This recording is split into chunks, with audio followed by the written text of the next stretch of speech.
नाशिकच्या काळाराम मंदिर परिसरात आज हिंदू युवा वाहिनी या नावानं लावलेल्या पोस्टरमुळे एक सामाजिक विवाद उभा राहिला, ज्या पोस्टरवर डॉक्टर बाबासाहेब आंबेडकर यांचा फोटो आणि त्यावर लाल शाहीने खरडलेलं दिसलं आणि त्याचबरोबर त्या पोस्टरवर असलेला मजकूर हा पूर्णपणे जातीवादाने भरलेला होता, ज्यामध्ये काही जाती विशिष्टांना या परिसरात प्रवेश करू नये, या ठिकाणी त्यांचे झेंडे लावू नये वगैरे अशा प्रकारचं एक पत्रक लावण्यात आलेलं होतं, ज्यावर ज्या व्यक्तीचं प्रथमेश चव्हाण असं जे नाव होतं त्या व्यक्तीच्या विरोधात गुन्हा दाखल झालेला आहे. त्याला पोलिसांनी ताब्यात घेतल्याची आता सूचना मिळालेली आहे.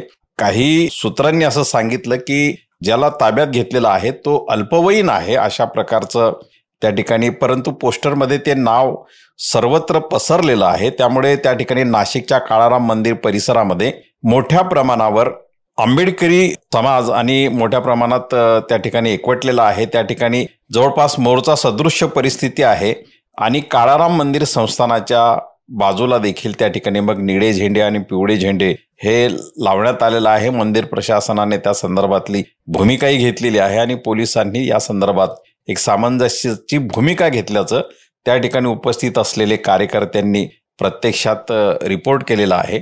मात्र परिस्थिती आता पूर्णपणे नियंत्रणात आणि शांतता स्थापित होत आहे, परंतु त्या ठिकाणी अजूनही पोलीस स्टेशन आणि काळाराम मंदिरच्या संस्थांच्या आजूबाजूला मात्र उपस्थित आहेत लोक.